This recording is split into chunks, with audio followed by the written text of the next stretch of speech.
বন্ধুরা, আশা করি সবাই সুস্থ আছেন। বন্ধুরা, স্ক্রিনে বর্তমানে আপনারা ইসরায়েলের রাজধানী তেল আবিবের যে সেন্ট্রাল বিজনেস ডিস্ট্রিক্ট রয়েছে সেখানে অবস্থিত অ্যাডজিল সেন্টার বা স্কাই কমপ্লেক্সের দৃশ্য দেখছেন। 3টি আইকনিক ভবন এখানে রয়েছে। এর আশেপাশে সকলগুলোই মোটামুটি বাণিজ্যিক এলাকা। দেখুন, এখানে এর আশেপাশেই ইসরায়েল এবং মোসাদের যে বড় বড় সেন্টার রয়েছে তার অবস্থান।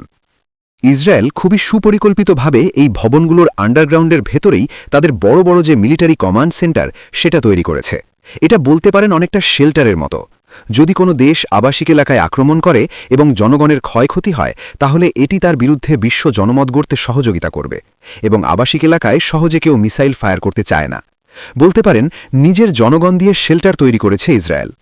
যদি বিষয়টা এরকম হতো যে হঠাৎ করে ইরানের মিসাইলগুলো আকাশ থেকে বৃষ্টির মতো এই উচ্চ ভবনের আশেপাশে ইসরায়েলের মোসাদের যে প্রধান সদর দপ্তর এবং অন্যান্য সামরিক কার্যালয় রয়েছে তার উপর আছড়ে পড়ত এবং সেগুলো ধ্বংস করে দিত, তাহলে সেই দৃশ্য দেখতে না জানি কত সুন্দর হতো, তাই না?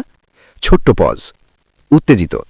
দেখুন, আপনার কল্পনা করার কোনো প্রয়োজন নেই, এটা বাস্তবায়ন হয়ে গেছে। চলুন আমরা সেই ঐতিহাসিক দৃশ্য দেখি। তীব্রস্বর। স্ক্রিনে নিশ্চয়ই আপনারা দেখতে পাচ্ছেন ইরানের মিসাইলগুলো কতটা নিখুঁত। জোর দিয়ে উঁচু উঁচু বিল্ডিংগুলোকে বাদ দিয়ে এর পাশে থাকা মোসাদের যে হেডকোয়ার্টার রয়েছে সেখানে নিখুঁতভাবে গিয়ে মিসাইল আঘাত করেছে এবং মোসাদের যে হেডকোয়ার্টার রয়েছে সেটা ধুলো ছাড়া আর কোনো কিছু নেই। ভারী স্বর। সকল কিছু একেবারে মাটির সঙ্গে মিশিয়ে দিয়েছে ইরান, দৃঢ়ভাবে। আর এটাই হলো তার সক্ষমতা। উদ্বেগময়।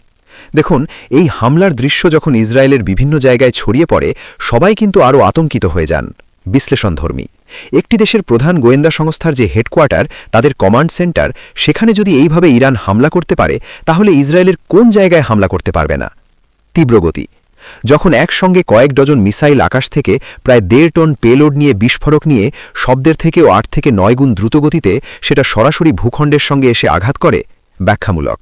সামরিক বিশেষজ্ঞরা বলছেন ওই ধরনের পেলোডে যদি বিস্ফোরক নাও থাকে, এর গতির কারণে, কাইনেটিক এনার্জির কারণে এর পুরো যে অবকাঠামো রয়েছে সেটাকে ধুলো করে দিয়ে বড় ধরনের গর্ত তৈরি করে দেবে সেই মিসাইল।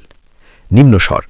আর যদি বিস্ফোরক থাকে তাহলে মাটির 100 ফিট নিচেও এর যে ভূমিকম্প মতো বিস্ফোরণ সেটা টের পাওয়ার আগেই সেখানে যারা অবস্থান করবেন তারা কিন্তু আর টিকতে পারবেন না, তারা উপরে চলে যাবেন। গভীর। এটাই হলো বাস্তবতা। সন্দেহের সুর। দেখুন, ইসরায়েলের কমান্ড সেন্টারে ইরান এই যে ঐতিহাসিক হামলা করেছে, এই হামলার পর সেখানে কতজন বেঁচে রয়েছেন সে বিষয় নিয়ে সন্দেহ রয়েছে। সংযত স্বর। যদিও ইসরায়েলের পক্ষ থেকে আনুষ্ঠানিকভাবে বলা হয়েছে এই হামলায় মাত্র 9 জন আহত হয়েছেন, কেউ কিন্তু নিহত হননি। ব্যঙ্গের আভাস।